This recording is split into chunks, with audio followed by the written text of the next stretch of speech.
Hello everyone, welcome to NEET UG intent brought you by Unacademy, जो कि India का largest online learning platform है। यहाँ आपको मिलती हैं daily live classes from the best educators in the country, plus live test and quizzes, structured courses, unlimited access 24/7। हमारे जितने भी वीडियो लेक्चर्स हैं, जितने भी स्टडी मटेरियल हैं, लेकिन उसके लिए आपको हमसे जुड़ना होगा।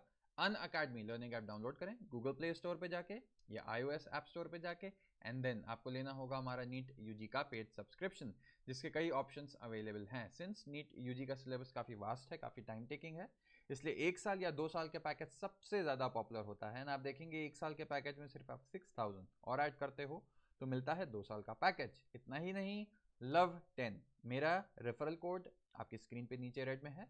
इसको यूज़ करके आप पा सकते हैं एक्स्ट्रा 10% का ऑफ, जो भी हमारी बेस प्राइस है। मेरा नाम लव किशोर श्रीवास्तव है। मैगिल यूनिवर्सिटी कनाडा में एज अ रिसर्चर में समय काम कर रहा हूँ। आप पर्सनली मुझसे जुड़ना चाहते हैं तो मैंने अपना टेलीग्राम लिंक नीचे ऐड कर दिया है। तो अब हम बात करेंगे माइक्रोब्स इन सीवेज ट्रीटमेंट। ठीक, अच्छा, आप हर कोई आप में से डेली वॉशरूम यूज़ करता ही होगा, टॉयलेट यूज़ करता ही होगा, है ना। तो जितना भी ये कूड़ा कचरा इकट्ठा होता है, आपके घर में तो रहता नहीं, तो घर में अगर रहेगा तो सोचो कितना बड़ा बीमारी का सोर्स हो जाएगा, कितना बड़ा न्यूसेंस होगा, दिन भर बदबू आती रहेगी। ठीक है, तो क्या होता है, ये इसका भी प्रॉपर ट्रीटमेंट और डिस्पोजल होना बहुत ज़रूरी है। ठीक, तो क्या होते हैं कि सीवेज ट्रीटमेंट प्लांट बनाए जाते हैं, जहाँ पे पूरी जितने ढेर सारे घर हैं उन सब से जितना भी सीवेज इकट्ठा होता है, वहाँ उसको प्रॉपरली ट्रीट किया जाता है, फिर डंप या डिस्पोज जो भी करना है किया जाता है। तो अब आप देखेंगे कि माइक्रोब्स का यूज सीवेज ट्रीटमेंट में भी बहुत ज़्यादा है। तो अब आप समझ सकते हैं कि सीवेज ट्रीटमेंट जो कि एक न्यूसेंस बन जाता, अगर उसको ट्रीट ना किया जाएगा तो एक बहुत बड़ा न्यूसेंस बन जाता।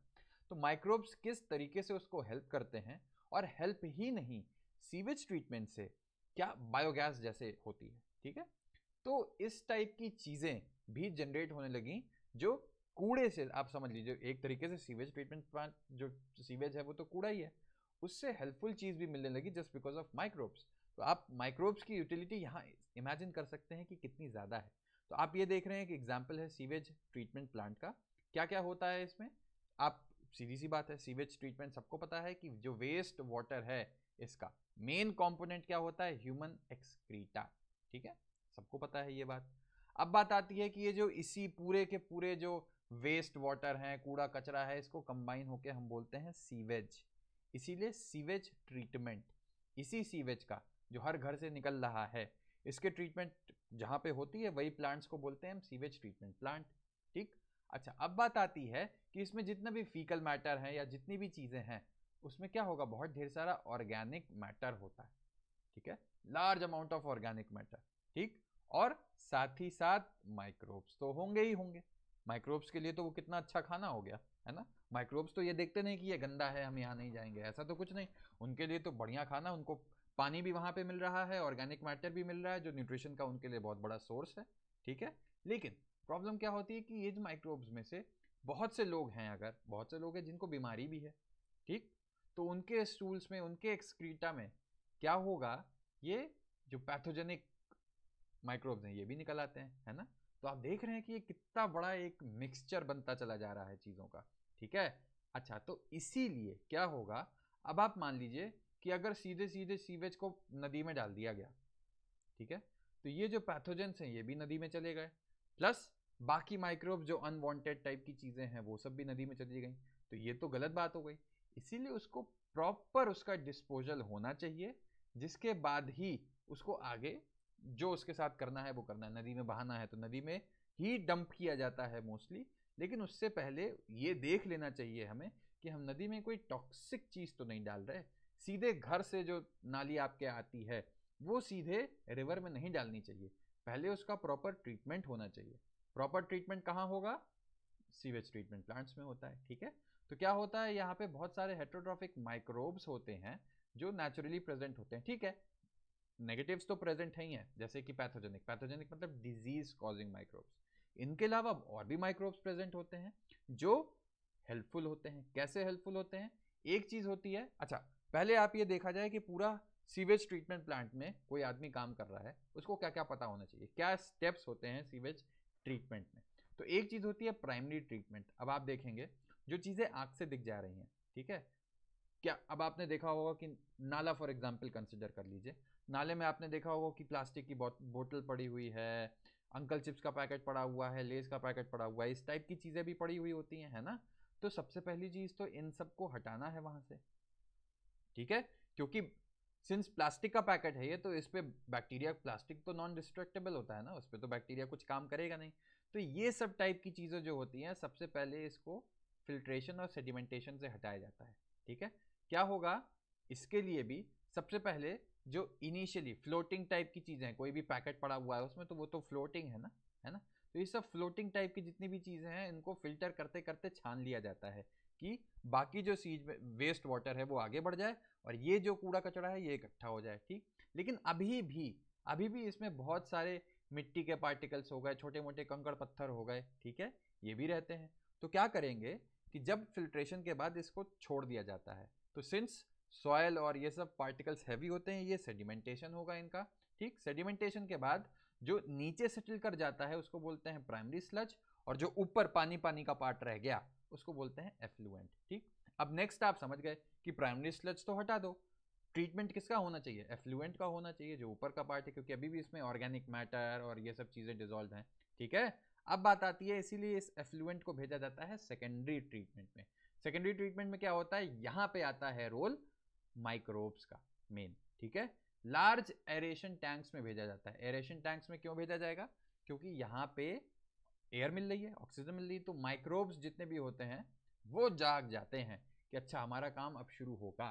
तो क्या होगा, इससे कारण जो एरोबिक माइक्रोब्स हैं, एरोबिक माइक्रोब्स को क्या चाहिए, एयर ही तो चाहिए, ऑक्सीजन ही तो चाहिए, इसीलिए एरेशन टैंक में डाला गया।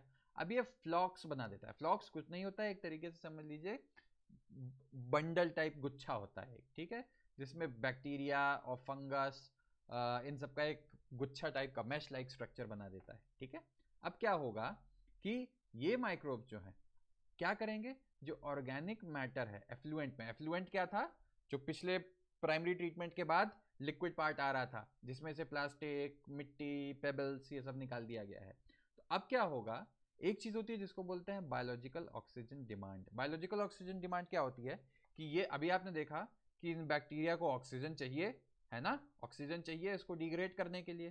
तो अब आप किसको डिग्रेड करने के लिए, जो ऑर्गेनिक मैटर है, तो जितना ज़्यादा ऑर्गेनिक मैटर होगा उतनी ज़्यादा ऑक्सीजन चाहिए होगी, है ना, बैक्टीरिया, क्योंकि ऑर्गेनिक मैटर, ऐसे इमेजिन करो organic matter in the presence of oxygen bacteria convert कर रहा है, तो जितना ज़्यादा ऑर्गेनिक मैटर होगा उतना ज़्यादा ऑक्सीजन चाहिए।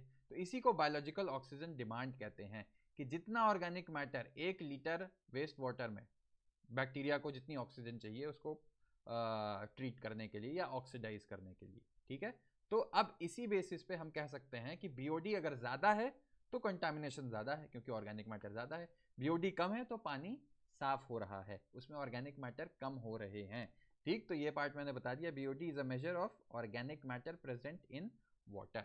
तो ये बहुत इंपॉर्टेंट पॉइंट है, इसको ध्यान रखना कि बीओडी क्या हुआ, बीओडी जितनी ऑक्सीजन चाहिए, बैक्टीरिया है प्रेजेंट, तो बैक्टीरिया को ऑक्सीजन चाहिए ना इस ऑर्गेनिक मैटर को डिग्रेड करने में या कन्वर्ट करने में, लेस टॉक्सिक चीज़ में।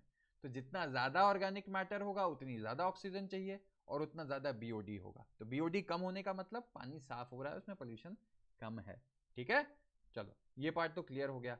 अब आपको आ गया कि अब इसके बाद एक सेटलिंग टैंक में ले जाया जाता है, जहाँ पे जो अब बैक्टीरियल फ्लॉक्स हैं वो क्या होंगे, अब वो सेटल करना शुरू करेंगे। प्राइमरी वाले में भी आपने एक स्लज देखा था जहाँ कंकड़ पत्थर इकट्ठा हो रहे थे, ये फिर से आप देख रहे हैं कि एक और स्लज बन रहा है। स्लज मतलब जो नीचे सेडिमेंट कर जाता है, और इस चीज़ को बोलेंगे एक्टिवेटेड स्लज। क्या होता है ये एक्टिवेटेड स्लज हम यूज़ कर सकते हैं वापस एयरेशन टैंक में डालने के लिए। उससे क्या होगा कि जो ऑर्गेनिक मैटर बचा कुचा है वो फिर से, ऐसा तो है नहीं कि एक बार में सब ठीक कर दिया, तो ये हो जाएगा बस। तो अब ये आप देख लीजिए, और रिमेनिंग पार्ट जो है वो एनारोबिक स्लज डाइजेस्टर्स में डाल सकते हैं, जहाँ पे ये यूज़ हो सकता है बहुत सारी गैसेस बनाने के लिए भी, जो हम आगे पढ़ेंगे, ठीक है। अच्छा, अब बात आती है लाइक और सब्सक्राइब करने की, लव10 कोड यूज़ करके अनअकैडमी से जुड़ने की, एंड मुझसे पर्सनली जुड़ना है तो मैंने अपना टेलीग्राम का लिंक ऐड कर दिया है। नेक्स्ट लेक्चर में हम यहीं से कंटिन्यू करेंगे कि क्या वो गैसेस हैं, कैसे काम होता है। चलो